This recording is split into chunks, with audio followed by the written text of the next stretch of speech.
여러분, 이 세계에서 경제 규모를 놓고 볼 때 뭐니 해도 가장 잘 사는 나라는 우리 밑에 있는 미국이지 않습니까? 예, 여러 통계나 조사를 놓고 보면요, 이 전체 경제 규모를 놓고 봤을 때 미국이 가장 잘 살죠. 이렇게 미국이 잘 살다 보니까요, 이 미국의 자국민의 비만율이요, 전체 국민의 31%를 차지한다고 합니다. 3명 가운데 1명은 비만이라는 거죠. 그 비만 인구만 해도요, 6천만 명에 이른다고 합니다. 예, 우리 남한 인구보다 훨씬 많죠.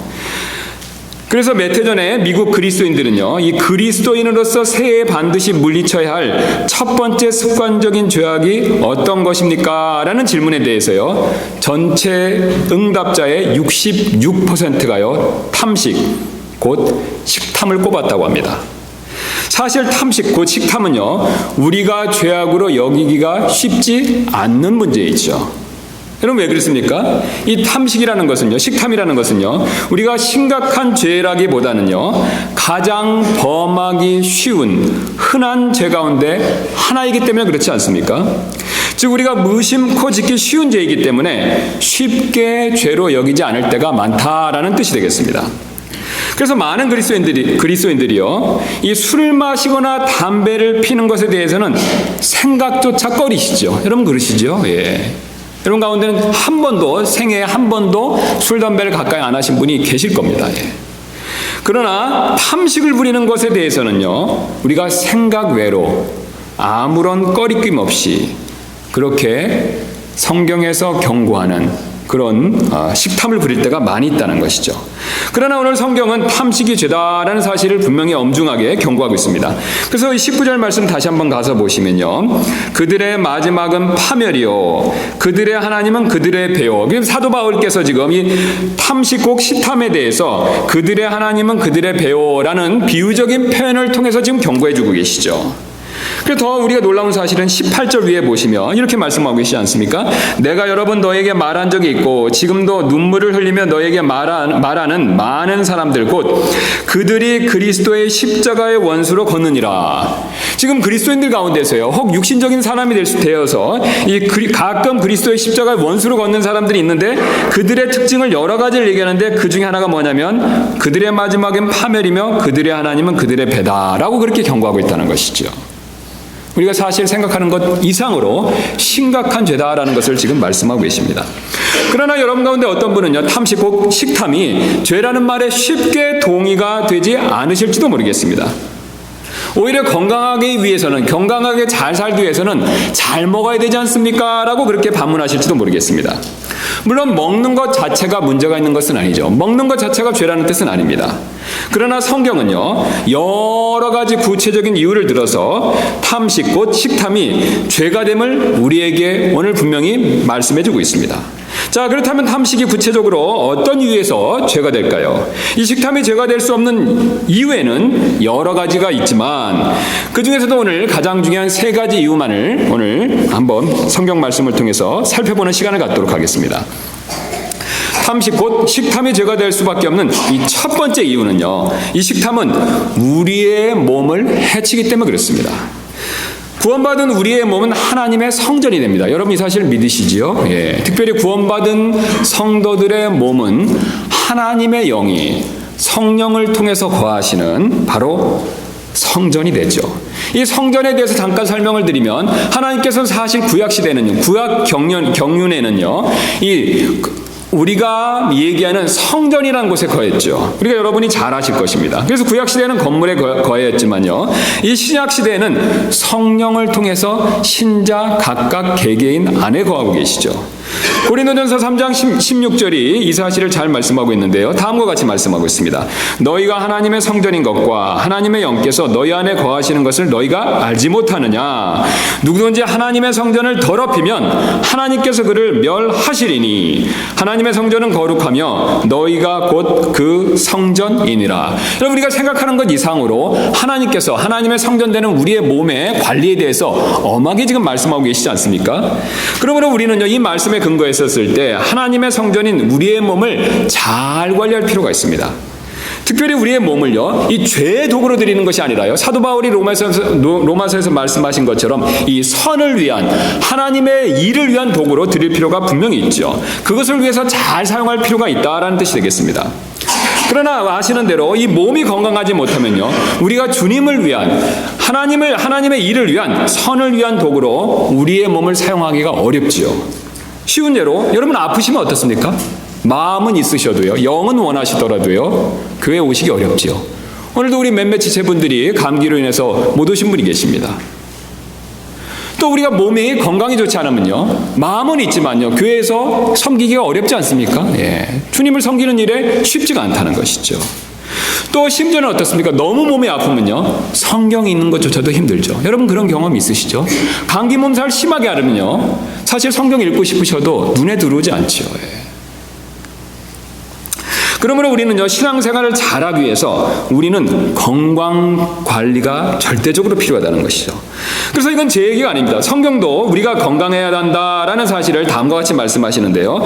요한 3서 1장 2절에서 사도 요한이 이런 권면을 우리에게 해준 적이 있습니다. 사랑하는 자여, 무엇보다 내 혼이 형통하는 것 같이 내가 형통하고 건강하기를 내가 바라노라. 사도 요한이 에베소 교회 성도들에 대해서 뭐라고 말씀하고 계십니까? 건강하기를 바란다는 것이죠.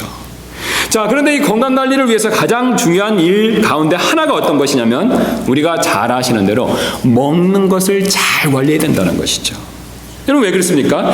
이 사람의 몸은요, 하나님께서 신기하게 만드셔서 이 하루 살아가는데 무려 이 40가지의 영양소가 필요하다고 합니다. 우리가 아무것도 아닌 것 같지만요, 우리가 그냥 날마다 그렇게 사는 것 같지만요, 우리가 나도 모르게 음식을 통해서 이 40가지 영양소를 날마다 공급받는 것이 필요하다는 것이죠. 여러분 왜 우리가 이렇게 40가지 영양소를 공급받는 일이 필요합니까? 하나님이 그렇게 우리를 만드셨다는 것이죠. 이게 바로 창조의 원리지 않습니까?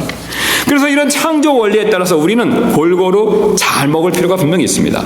그러나 골고루 잘 먹는 것이 오히려 이 탐식으로 흘러서는 안 된다는 것이죠. 여러분 왜 그렇습니까? 이 탐식은요, 정반대로 우리의 몸의 건강을 더 좋게 하는 것이 아니라 해치기 때문에 그렇죠. 탐식은 영어로 글루턴이라고 우리가 부르는데요, 이미 잘 아실 겁니다. 이 단어가 가지고 있는 그림은요, 이 목구멍으로 넘어갈 때 느끼는 쾌락이다라는 그런 그림을 가지고 있습니다. 우리가 맛있는 음식, 특별히 아주 좋아하는 음식을 이렇게 입에서 씹으시고 미각을 느끼시고 이렇게 꿀꺽 삼키실 때 어떻습니까? 기분이 아주 좋으시죠? 예. 아주 만족감을 느낍니다. 그리고 그런 음식으로 내 배를 가득 채웠을 때 어떠시죠? 이루 말할 수 없는 포만감을 느끼시죠. 이 정리해서 말씀드리면, 탐식이란 단어는요, 바로 이 목구멍으로 넘어가는 쾌락 때문에 거기서 멈추는 것이 아니라 과도하게 먹는 그런 모습을 가지고 있다는 것이죠.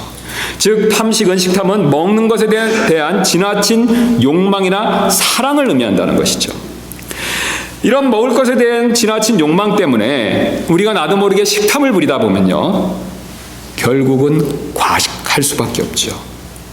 그리고 과식은 아시는 대로 비만으로 이어질 수밖에 없습니다. 이 비만은요, 우리가 잘 아시는 대로 당뇨병, 고혈압, 위장병을 비롯해서 무려 16가지의 질병의 원인이 된다고 합니다. 그래서 이런 비만의 위험성으로 인해서 세계보건기구에서는요, 비만을 아예 질병으로 그렇게 규정해 버렸습니다. 그런데 더 놀라운 사실은요, 누구보다도 이런 탐식의 위험성을 가장 잘 아시는 하나님께서는요, 이 식탐을 아예 죄라고 못 박아놓고 규정해 놓으셨다는 것이죠. 여러분 왜 그렇습니까? 사실 의사들보다도, 과학자들보다도 우리의 몸에 대해서 가장 잘 아시는 분은 바로 누구십니까? 하나님이시죠. 적정하게 골고루 잘 먹었을 때 건강을 유지할 수 있다. 이 원리에 대해서 누구보다도 가장 잘 아시는 분은 바로 하나님이시라는 것이죠. 하나님께서는 분명히 우리보다 우리의 몸을 더 잘 아시기 때문에 이런 식탐의 위험성에 대해서 경고하고 계신 것이죠. 아예 죄로 못 박아 놓으신 것입니다. 그래서 잠언 23장 2절 말씀 보시면요, 내가 만일 식욕에 빠진 자이거든 내 목에 칼을 둘지니라. 굉장히 충격적인 말씀이지 않습니까? 예, 식욕에 대해서, 식욕에 빠진 자에 대한 아주 강력한 경고의 말씀이죠. 우리 그리스도인들은요, 사실 날씬해지거나 건강하게 보이기 위해서 식탐을 표하는 것이 아닙니다. 여러분 이것은 분명히 세상적인 생각이죠. 요즘 세상에서는요, 자기를 드러내기 위해서, 자기 사랑 때문에 날씬해지고 건강하고 멋있게 보이기 위해서 식탐을 피하는 그런 문화가 유행하고 있죠. 그러나 하나님께서는 정반대로 말씀하고 계십니다.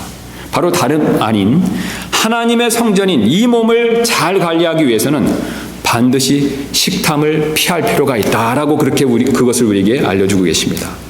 그리고 이를 위해서는 우리가 무엇보다도 이 식탐, 탐식을 절제해야 된다라는 사실을 강조해서 말씀하고 계시죠. 사도 바울은 이런 절제의 필요성을 보여주기 위해서요, 오늘 본문 말씀 보시면요, 이 그리스도인들을 특별히 운동선수에 비유해서 말씀하고 있는 것을 우리가 문맥을 따라서 확인할 수가 있습니다. 그래서 우리의 본문 말씀 보시면 3장 12절부터 14절 말씀 보시면 오늘 18절, 19절 말씀을 말하기 전에 사도 바울께서 목표를 향해서 질주해야 되는 운동선수의 그림으로서 우리 그리스도인들을 비유하고 있다는 것이죠. 12절 말씀 보도록 하겠습니다. 나는 내가 이미 도달한 것처럼 말하지 아니하며 이미 완전한 것처럼 말하지도 아니하며 다만 그리스도 예수님께서 나를 붙잡아 이루시고자 하신 그것을 붙잡으려고 뒤따라 가노라. 형제들아, 나는 내가 이미 붙잡은 줄로 여기지 아니하고 다만 이 한 가지 일을 행하나니 곧 뒤에 있는 그것들을 잊어버리고 앞에 있는 그것들에 도달하려고 나아가 그리스도 예수님 안에서 하나님의 높은 부르심의 상을 받으려고 표대를 향해 밀고 나아가노라. 지금 여기 전체적으로 12절부터 14절에 말씀하시는 그림이 어떤 것입니까? 이 운동선수가 골을 향해서요, 목표점을 향해서 열심히 달려가듯이 바로 이 하나님께서 정해놓으신 표대를 향해서 그 높은 부르심을 향해서 어떻습니까? 영적으로 계속해서 자신은 달려가고 있다는 것이죠. 지금까지 열심히 달려왔고 그 다음에 앞으로 부르심을 받은 그 순간까지 자신은 계속해서 달려갈 것을 그렇게 얘기하고 있습니다. 그래서 지금 사도 바울은 운동선수의 그리스도인의 삶을 비유하고 있다는 것이죠. 사실 여러분, 운동선수들이 시합에 나가기 전에 가장 먼저 신경 쓰는 것이 무엇입니까? 체중이지 않습니까? 예. 달리기를 하는 마라톤이나 육상선수 치고, 예, 이 몸이 무거운 선수는 없죠. 전부 다 가볍지 않습니까? 다른 운동선수를 생각해 보셔도 마찬가지지 않습니까? 첫 번째로 신경 쓰는 것이 바로 뭐냐면 체중 조절이라는 것이죠. 그들은 체중 조절을 위해서 먹는 것을 반드시 절제하죠. 여러분, 사실 우리도 마찬가지가 됩니다. 지금 바울이 비유한 것처럼요, 우리 그리스도인들 역시 영적으로는 운동선수들과 마찬가지라는 것이죠. 그래서 우리가 운동선수들처럼 여러 가지를 절제할 필요가 있습니다.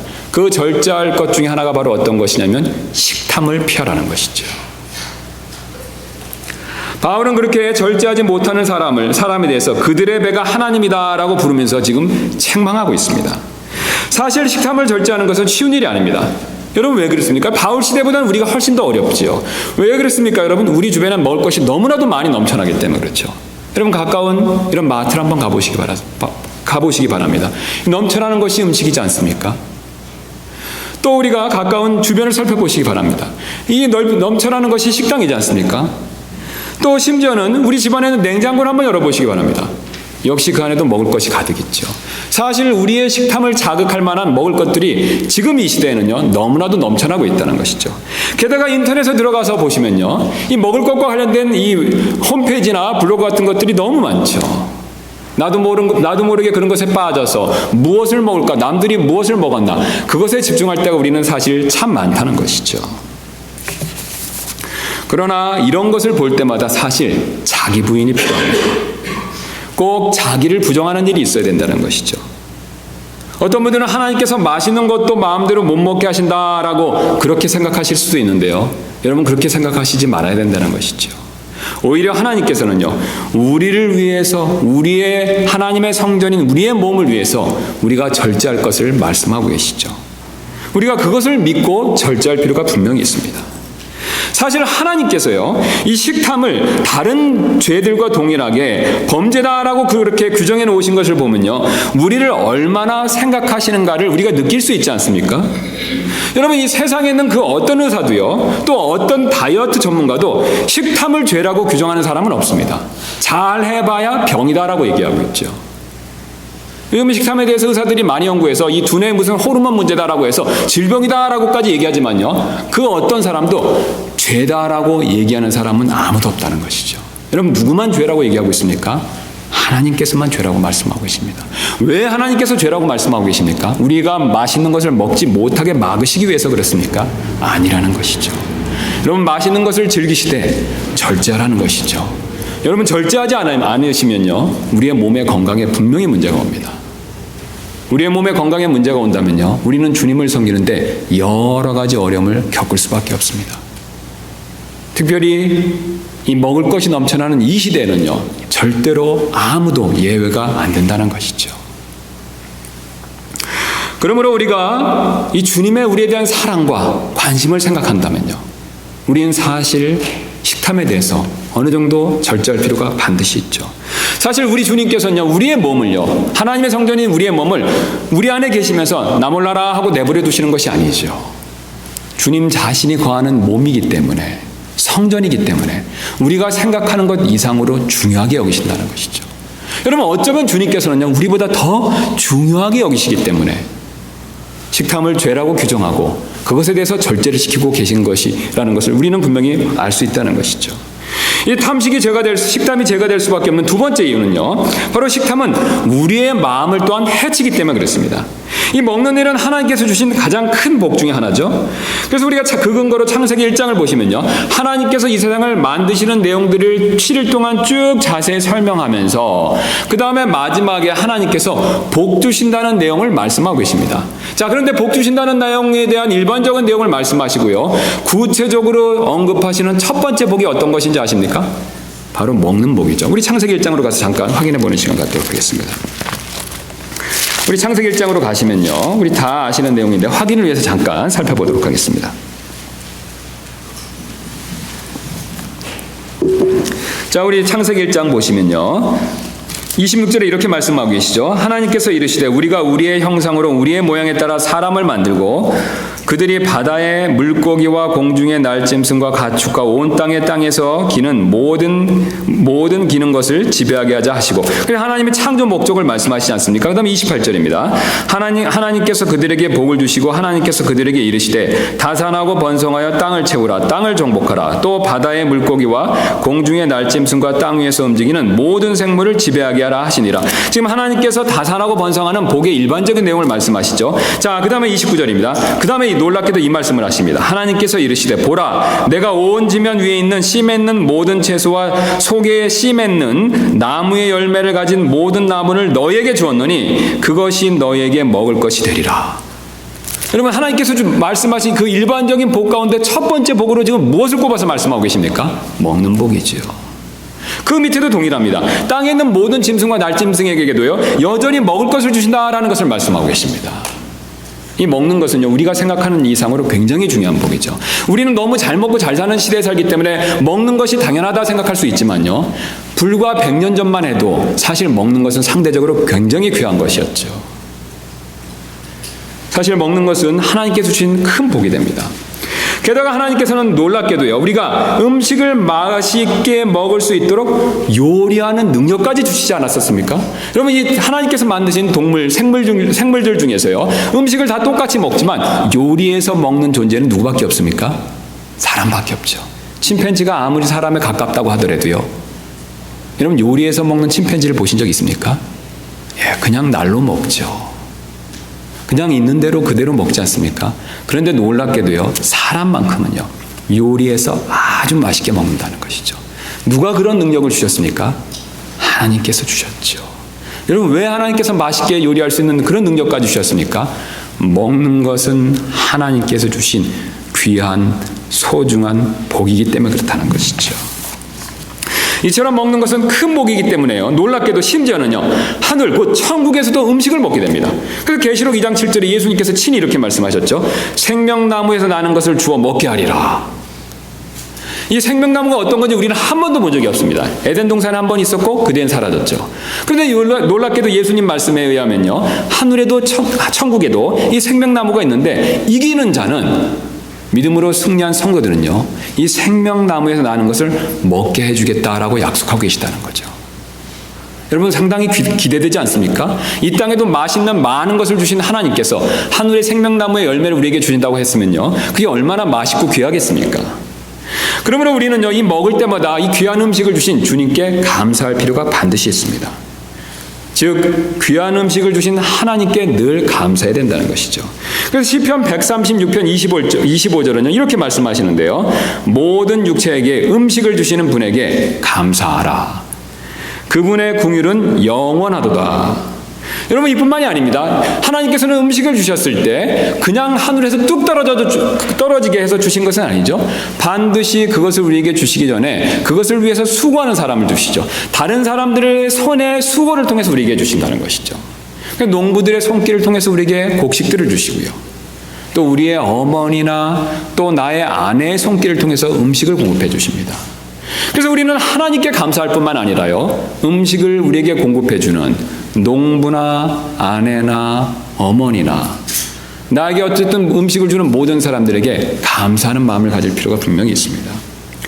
이처럼 감사의 마음은요, 우리가 음식을 대할 때마다 꼭 필요한 마음이 된다는 것이죠. 자, 그러나 여러분 여기서 조심할 부분이 있습니다. 이 식탐은요, 탐식은요, 이 감사하는 이런 마음을 항상 언제나 둔하게 만든다는 것이죠. 이 탐식에 빠지면요, 오히려 많이 먹어서 더 감사할 것 같지만 정반대라는 것이죠. 여러분 왜 그렇습니까? 식탐은요, 이것 역시 일종의 욕심이죠. 정욕이죠. 욕심은 잘 아시는 대로 항상 감사가 없습니다. 여러분 자신과 주변에 있는 사람들을 보시기 바랍니다. 욕심 많은 사람 치고 감사 많이 하는 사람 보신 적 있습니까? 절대로 없죠. 욕심 많은 사람은 항상 자기중심적이기 때문에 하나님과 다른 사람에 대한 감사가 부족할 수밖에 없다는 것이죠. 식탐 역시 마찬가지입니다. 쉬운 예로요, 여러분이 식사 전에 감사 기도를 어떤 때 주로 안 하시는지 한번 곰곰이 생각해 보시기 바랍니다. 배가 적당히 고프거나 적당히 시장하시거나 아니면 내 앞에 차려진 음식이 내가 적당히 좋아하는 음식이라면요, 오히려 우리는요 그럴 때 감사 기도를 잊지 않고 잘하죠.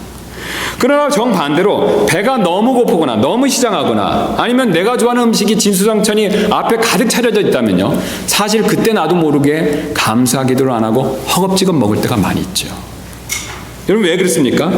먹고 싶은 식탐이 너무 커졌기 때문에 나도 모르게 감사 기도를 잊게 된다는 것이죠. 여러분 이처럼 식탐에 빠지면요, 오히려 감사하지 못하게 된다는 것이죠. 그래서 하나님과 수고한 사람들에게 감사하는 마음이 별로 없어집니다. 제가 이 식탐과 관련돼서 쭉 이렇게 인터넷을 좀 살펴보다가 어떤 분이 그 자신의 블로그에 올린 사연을 하나 발견하게 됐는데 그걸 한번 읽어드리도록 하겠습니다. 저는 결혼한 지 3개월 된 새댁입니다. 연애할 때 남편이 잘 먹는 편이었지 식탐이 있다는 것을 몰랐습니다. 남편은 시아주버님과 도련님까지 삼형제입니다. 진짜 인간적으로 이런 표현밖에 안 나와서 죄송합니다. 너무 처먹어댑니다. 먹는 것을 보면 사람이 아닌 것 같습니다. 삼형제가 삼겹살 23인분 먹는 걸 봤습니다. 김밥을 40줄 싸면 40줄이 3명 입에 다 들어갑니다. 잡채를 김장할 때 쓰는 고무다라에 해도 하루를 못 넘깁니다.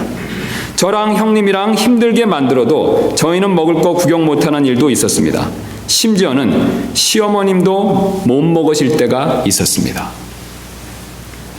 여러분 어떻습니까? 탐식에 빠지면요, 방금 말씀드린 것처럼 감사할 줄 모르게 만들지 않습니까? 식탐은요, 이렇게 무서운 면이 있습니다. 게다가 식탐은 잘못된 식사 습관까지도 만든다는 것이죠. 여러분 우리가 식탐을 가지고 있지만요, 이 식탐이 굉장히 커지면서 넓어지면요, 일명 아무거나 가리지 않고 먹는 그런 식습관에 빠지죠. 그래서 이것저것 다 먹습니다. 게다가 몸에 좋다고 그러면 어떻습니까? 혐오식품까지 먹죠. 식탐의 한 종류일 뿐이라는 것이죠. 또한 이 탐하는 것이요, 음식을 탐하는 것이 굉장히 좁아지고 치우치면 일명 우리는 편식이라고 부르죠. 자신이 좋아하는 것만 먹습니다. 자신이 원하는 것만 먹는다는 것이죠. 역시 식탐의 한 가지 유형일 뿐이라는 것이죠. 여러분 왜 그렇습니까? 하나님께서는 골고루 많이 먹으라고 다양한 음식을 주셨습니다. 또 골고루 음식을 많이 먹어야 우리의 몸의 건강이 유지된다는 것이죠. 창조의 원리입니다. 그러나 이렇게 편식에 빠진다면요, 치우치게 먹고 결국은 건강에 문제가 생길 수밖에 없죠. 또 탐하는 것이 어떻습니까? 이 고급스러워지면요, 일명 식도락이나 미식의 식사 습관이 생기죠. 이건 역시 탐식의 일종이 됩니다. 탐식의 일종으로서 허영과 사치에 빠지게 만든다는 것이죠.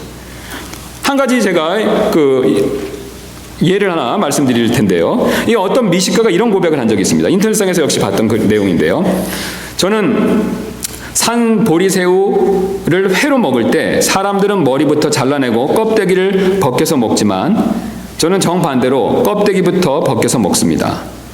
왜냐하면 최대한 생명이 붙어있게 하기 위해서 그렇습니다. 그래야 이로 씹었을 때 음칠거리는 수축과 근육 경련이 이에 전해지기 때문에 그렇습니다. 보리새우의 쫄깃함과 단맛도 좋지만 저는 이에 전해지는 그 느낌이 보리새우의 미각 1번지라고 생각합니다. 여러분 어떻습니까? 꼭 이렇게까지 먹어야 되는가라는 생각이 드시지 않습니까? 그냥 먹으면 되지. 이거 살아있는 것 일부러 살려서 이에서 그 살아있는 걸 느끼면서 먹겠다. 굉장히 마음이 단단해진 것을 보여주고 있죠. 사실 식탐 때문에 사람의 마음이 강팍해질 수 있다는 것을 보여주는 예가 됩니다. 여러분 사실 이 사람의 문제만은 아니라는 것이죠. 우리도 똑같은 죄성을 가지고 있기 때문에 우리 역시 예외가 아닐 수 있다는 것이죠. 우리도 식탐에 빠지면요 이렇게 마음이 강팍해질 수 있습니다. 그러므로 우리는요 이렇게 되지 않기 위해서는 감사하는 마음을 항상 잃지 말아야 한다는 것이죠. 여러분 우리에게 귀한 음식을 주신 하나님께 감사하고요. 우리에게 그런 음식을 수고해서 공급해주는 우리 주변에 있는 다른 사람들에게 감사하는 마음을 가질 때 사실 그 감사하는 마음이 우리가 식탐으로 인해서 마음이 둔해지고 강팍해지는 것을 막아준다는 것이죠. 그러므로 우리가 감사하는 마음을 꼭 가져서 식탐이 역사하는 것을 우리는 꼭 절제할 필요가 있습니다. 여러분 이뿐만이 아닙니다. 이제 식탐이 죄가 될 수밖에 없는 또 다른 이유가 한 가지 더 있는데요. 그 이유는요 바로 이 식탐은요 우리의 영을 해치기 때문에 그렇습니다. 여러분 잘 아시는 대로 죄는 어떻습니까? 죄는 항상 죄를 낳죠. 여러분 우리가 한 가지 죄를 지면요 거기서 멈추는 것이 않습니다. 이 죄는 아주 무서운 특징을 가지고 있는데요. 죄는 죄를 연속해서 계속해서 낳는다는 것이죠. 그러므로 식탐 역시 마찬가지가 됩니다. 그래서 식탐은요, 식탐의 죄를 진 것 그 자체로서 끝나는 것이 아니라는 것이죠. 식탐 역시 반드시 다른 죄로 이어질 수밖에 없습니다. 성경은 이 사실을 우리에게 풍부하게 보여주는데 제가 그 사실을 몇 가지 주보에 담아봤습니다. 한번 주보를 봐주시면 감사하겠습니다.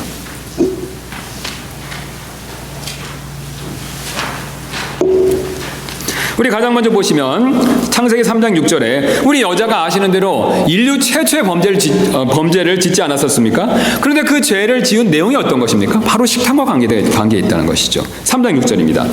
여자가 보니 그 나무가 먹기에 좋고 눈으로 보기에 아름다우며 사람을 지혜롭게 할 만큼 탐스러운 나무이므로 그녀가 그 나무의 열매를 따서 먹고 자기와 함께한 자기 남편에게도 주매 그가 먹으니라. 여러분 사실 우리 창세기 3장 6절에 여자가 범죄하는 이 장면에는요 상당한 모순이 있습니다. 어떤 모순이 있냐면요 사실 하나님께서 우리에게 살라고 주신 게 음식이지 않습니까? 음식은 우리의 생명을 보존하기 위해서 주신 것이죠. 그런데 식탐 때문에요 그 음식 가운데 하나인 이 생명의 나무가요 생명의 열매의 나무가요 죽음을 불러오는 그런 수단이 됐다는 것이죠. 여러분 식탐은요 우리가 생각하는 것 이상으로 굉장히 무서운 다른 죄를 불러올 수 있다는 것입니다. 두 번째로 우리 창세기 25장 28절 보시면요. 우리가 이삭의 집안에 대해서 말씀하시는데요. 이삭은 에서가 사냥한 고기를 먹었으므로 그를 사랑하였으나 자 우리가 이삭의 집안과 아브라함의 집안을 창세기 내용을 유심히 살피신 분들은 그 집안 대대로 이 편애의 문제가 아주 심각하다라는 것을 우리가 쉽게 성경을 읽으신 분들은 알고 계십니다. 그런데 이삭이 그 편애의 문제의 시작점이 어디였었냐면요. 에서가 사냥한 고기를 먹었기 때문에 그렇다는 것이죠. 식탐 때문에 에서를 사랑했고요. 그것이 편애의 죄로 온 가정에 문제를 일으켰다는 겁니다.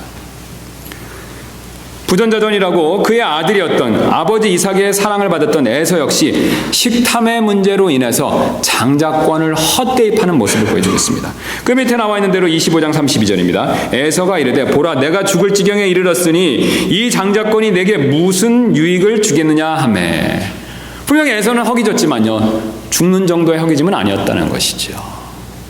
그러나 그는 식탐에 빠져서요 팥죽 한 그릇에 물론 야곱이 잘한 것은 아니지만 하나님이 주신 소중한 장자권을 멸시하며 팔아버렸습니다. 그래서 히브리서 12장 16절에서 히브리서 기자는 이렇게 그 사실을 말씀하고 계십니다. 이것은 음행하는 자나 혹은 먹을 것 한 조각을 위해 자기의 장자권을 판 에서와 같이 속된 자가 있지 아니하게 하려 함이라. 여러분, 지금 음행의 죄와 식탐에 빠진 에서의 죄를 동등하게 같은 위치에 놓고 말씀하고 있다는 사실을 주목할 필요가 있습니다. 그런 자에 대해서 속된 자다라고 경고하고 계시다는 것이죠. 여기서만 멈추는 것이 아닙니다. 우리 잘 아시는 대로 이스라엘 백성들은요, 광야에서 40년을 보냈습니다. 그런데 그들이 40년을 보낼 수밖에 없었던 결정적인 이유가 있죠. 여러분, 왜 그렇습니까? 바로 하나님 앞에 원망을 했죠. 큰 불평을 했습니다. 여러분, 그런데 왜 그들이 불평한 가장 큰 이유가 무엇인지 아십니까? 바로 먹을 거의 문제였다는 거죠. 시편 기자는요, 이스라엘 백성들의 40년의 삶에 있어서 가장 큰 문제가 무엇이었는지를 간단하게 요약해서 우리에게 가르쳐 주시는데요. 그래서 시편 78편 18절부터 19절 말씀드리겠습니다. 또 그들이 자기 욕심대로 먹을 것을 구하여 자기 마음 속에서 하나님을 시험하였으니 참으로 그들이 하나님을 대적하며 말하여 이르기를 하나님이 광야에서 상을 준비할 수 있으리요? 여러분, 어떻습니까? 식탐에 빠져서 그들이 하나님께 어떻게 시험을 했습니까? 하나님께서 광야에서 우리가 이집트에 먹는 것 같은 그런 상을 먹을 테이블을 차려줄 수 있겠느냐라고 시험했다는 것이죠. 이어지는 29절부터 31절입니다. 시편 78편. 이처럼 그들이 먹고 충분히 배불렀으나 그러나 주님은 다 먹을 것을 공급해 주셨죠. 만나와 메추라기를 통해서 또 반석에서 물을 통해서 분명히 먹을 것을 충분히 베풀어 주셨습니다. 충분히 배불렀나니 그분께서 그들의 원하는 바를 그들에게 주셨도다. 그러나 그들이 자기 욕심에서 떠나지 아니하므로 여전히 식탐을 부렸다는 것이죠. 그들의 먹을 것이 아직 그들의 입에 있을 때 하나님의 진노가 그들에게 임하여 그들 중에 가장 살찐 자들을 죽이시고 이스라엘 중에서 택한 사람들을 쳐서 넘어뜨리셨도다. 여러분, 지금 무서운 경고를 해주고 계시지 않습니까? 계속해서 식탐을 부린 자들은 하나님의 진노로 인해서 멸망받았다는 것이죠. 이뿐만이 아닙니다. 밑에 보시면 사무엘기 상해 2장 15절부터 17절에 바로 그 유명한 엘리의 아들들 홈니와 비누아스의 잘못에 대해서 나오는데요. 자, 그들이 식탐으로 인해서 어떤 잘못을 범했는지 사무엘기가 가르쳐주고 있습니다. 또한 그들이 기름을 태우기 전에 제사장의 종이 와서 희생물을 드린 사람에게 말하기를 제사장을 위해 구울 고기를 내라. 그가 내게서 삶은 고기가 아니라 날고기를 받으려 하노라 하다가 어떤 사람이 그에게 말하기를 그들이 당장 기름 태우는 일을 그만두게 하지 말고 그 뒤에 내 혼이 원하는 만큼 취하라 하면 그가 그에게 응답하기를 아니라 너는 지금 내게 그것을 줄지니라. 그렇지 아니하면 내가 억지로 그것을 빼앗으리라 하였더라. 그러므로 이 청년들의 죄가 주 앞에 심히 컸으니 이는 사람들이 주의 헌물을 멸시하였기 때문이더라. 여러분, 제사장의 아들이기 때문에 그 당시 율법에 근거해서 이 제사장과 그 아들들은요, 먹을 것을 취할 권리가 있었습니다. 그래서 하나님께 헌물을 드리고 나서 가져가면 되는데요, 이 식탐에 빠졌던 엘리의 아들들은요, 그걸 못 참은 거죠. 그래서 자기가 먼저 가져가겠다고 제사의 방법대로 드리는 그 헌물을 드리는 일을 방해했다는 겁니다. 식탐이 하나님께 헌물 드리는 일을 멸시했다는 것이죠. 우리가 더 놀랍게도 누가복음 4장 3절 말씀 보시면요, 바로 마귀가 예수님을 시험할 때 그 첫 번째 시험이 어떤 것이었습니까? 먹을 걸로 시험했다는 것이죠.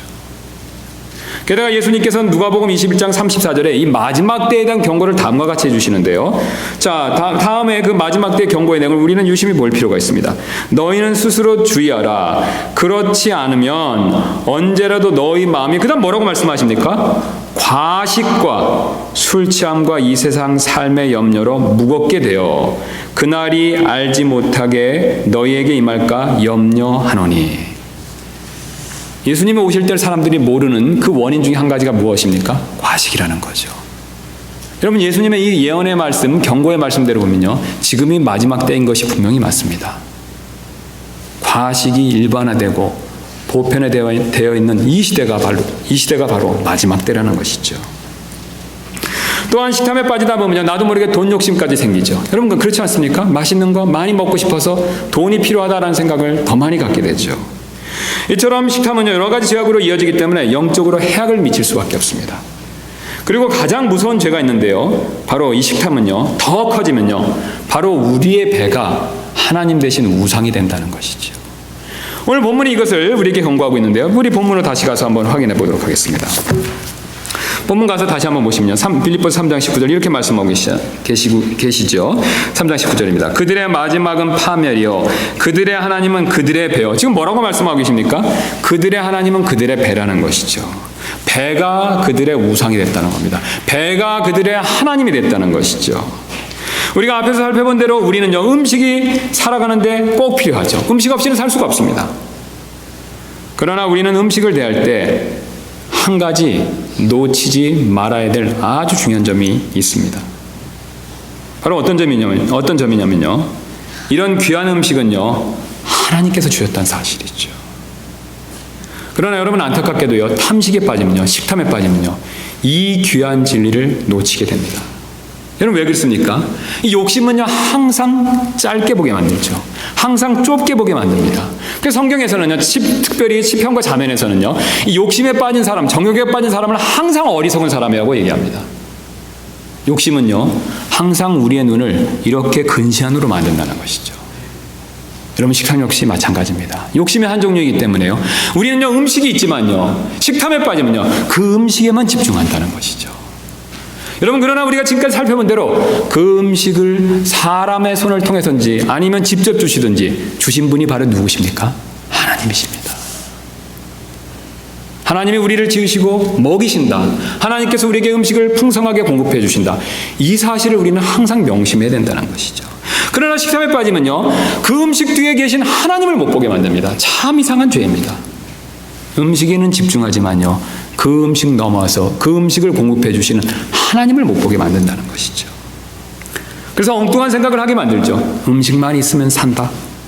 음식만 있으면 만족을 얻을 수 있다. 그럼 이게 세상 사람들의 이야기지 않습니까? 음식을 위해서 산다. 그러나 그것은 사실이 아니죠. 여러분, 왜 사실이 아닙니까? 이 사람은요, 동물과 틀리지 않습니까? 사람은 영적인 존재이죠. 음식은 몸을 위해서 필요한 것이 분명히 맞습니다. 그러나 사람은요, 몸 이상의 존재입니다. 영과 혼을 가지고 있는 영적인 존재이죠.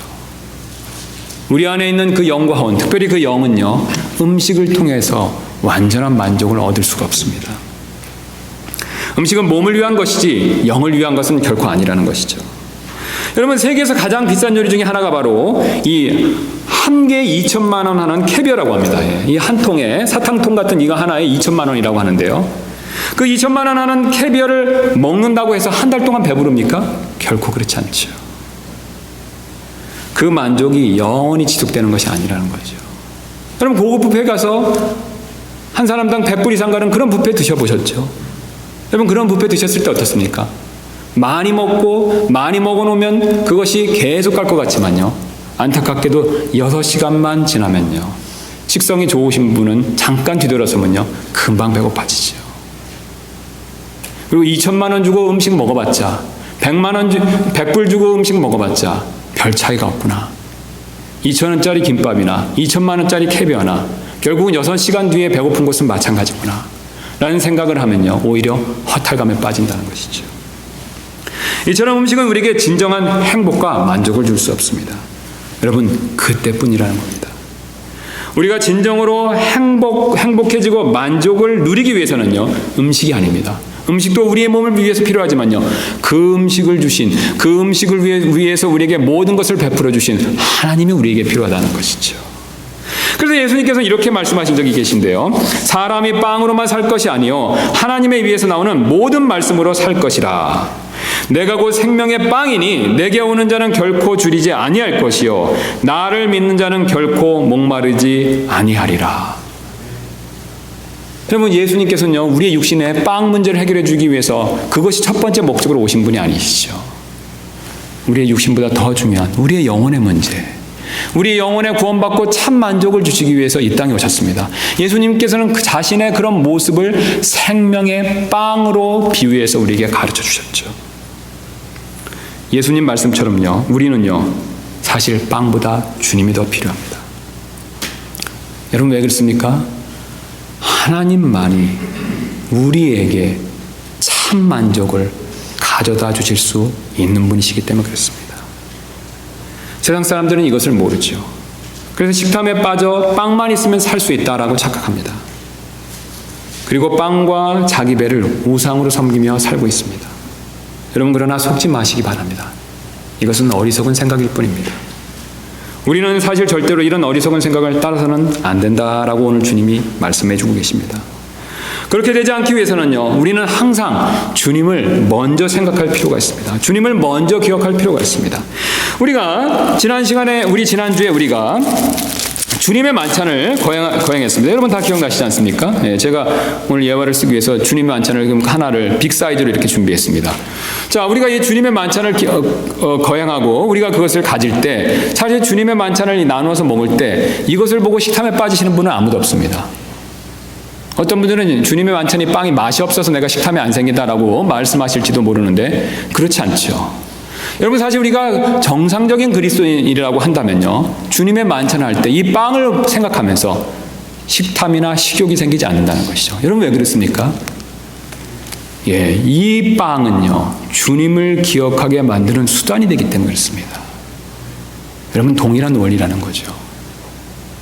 이 빵만 그런 것이 아니라요, 우리가 조금 후에 먹게 될 일반적인 음식 역시 마찬가지라는 거죠. 일반적인 음식을 놓고 우리가 볼 때요, 역시 주님이 주셨다라는 생각을 먼저 한다면요, 주님을 먼저 기억한다면요, 우리는 사실 식탐으로부터 많이 자유로워질 수 있다는 것입니다. 우리가 주님의 만찬을 먹을 때 주님을 기억함으로 식탐에 빠지지 않듯이 일반적인 음식을 먹을 때 주님을 조금이라도 먼저 생각한다면요, 주님을 조금 더 앞서서 생각한다면요, 사실 절제할 수 있다는 거죠. 여러분, 왜 그렇습니까? 우리가 주님을 생각할 때 우리 안에 계신 성령께서 역사하시죠. 그래서 우리가 식사하기 전에 기도하는 것이 굉장히 중요합니다. 진심으로 주님 앞에 주님을 생각하며 감사 기도를 드릴 때요, 우리는 사실 나도 모르게 식탐으로부터 자유로워질 수 있다는 것이죠. 여러분 가운데 정말로 이 식탐을 줄이기를 원하시는 분이 계십니까? 그렇다면요, 식사 전에 주님의 은혜를 꼭 기억하시면서 진정한 감사의 기도를 드리실 필요가 분명히 있습니다. 그럴 때 성령님께서 역사하실 것입니다. 14세기 유럽의 벨기에에 레이몬드 3세라는 이 왕이 살고 있었다고 합니다. 근데 그의 친동생이 한 번은 반란을 일으켜서 정권을 잡아버렸는데요, 이 동생은 차마 형을 죽일 수가 없어서 문이 작게 설계된 특별한 감방에 그 형을 가두어 두었다고 합니다. 그런데 이 감방은 창살이나 단단한 자물쇠는 전혀 없었고요, 단지 왜소한 크기의 이 사람만이 빠져나갈 수 있는, 간신히 빠져나갈 수 있는 작은 열린 문만 있었다고 합니다. 그러니까 문이 있는데 굉장히 작았다는 것이죠. 그러나 이 레이몬드 3세는요, 본래 식성이 좋아 뚱뚱한 사람이라 그 몸집으로는 도저히 빠져나올 수가 없었다고 합니다. 빠져나오기 위해서는요, 정상인 만큼으로 체중을 줄일 필요가 있었다는 것이죠. 동생은 형이 빠져나올 수 있다면 그날부터 자유를 주겠다라고 그렇게 약속까지 했습니다. 그러나 이 감방에는 날마다 맛있는 음식들이 끊임없이 공급되었습니다. 레이몬드 3세는 음식들을 먹지 않는다면 틀림없이 배가 들어가 자유의 문을 통과할 수 있었을 것입니다. 그러나 그는 오히려 점점 더 뚱뚱해졌고 결국 나올 수가 없게 되었습니다. 그는 사실 철장의 포로가 아니라 식욕의 포로가 되었던 것이죠. 여러분, 사실 비단 이야기는요, 이 왕에게만 해당되는 것은 아니죠. 우리 역시 식탐의 포로가 아닌지 우리는 우리 자신을 곰곰이 잘 생각해 볼 필요가 있습니다. 우리 역시 예가 아닐 수 있다는 것이죠. 먹을 것이 넘쳐나는 음식이 풍부한 이 시대에 나도 모르게 우리 역시 식탐의 노예가 된 것은 아닌지 우리는 사실 주님 앞에 곰곰이 잘 생각해 볼 필요가 분명히 있습니다. 먹는 것을 하나님보다, 다른 사람보다 더 앞에 두는 것은 아닌지 우리 자신을 분명히 점검할 필요가 있다는 것이죠. 또한 내 삶의 목적이 무엇인지를 한번 잘 생각해 볼 필요가 있습니다. 여러분, 세상 사람들은 삶의 목적이 무엇이라고 얘기합니까? 특별히 식탐에 빠진 사람들은 세상에 자기의 삶의 목적이 무엇이라고 얘기하고 있습니까? 살기 위해서 먹는다는 것이죠. 그러나 하나님께서는 우리에게 정반대로 말씀하고 계십니다. 주님은 고린도전서 10장 31절에서 이렇게 말씀하고 계시죠. 그런즉 너희가 먹든지 마시든지 무엇을 하든지 모든 일을 하나님의 영광을 위하여 하라. 먹는 일조차도요, 우리는 하나님의 영광을 위해서 할 필요가 있습니다. 그런 저와 여러분들 되시기를 주님의 이름으로 소원합니다.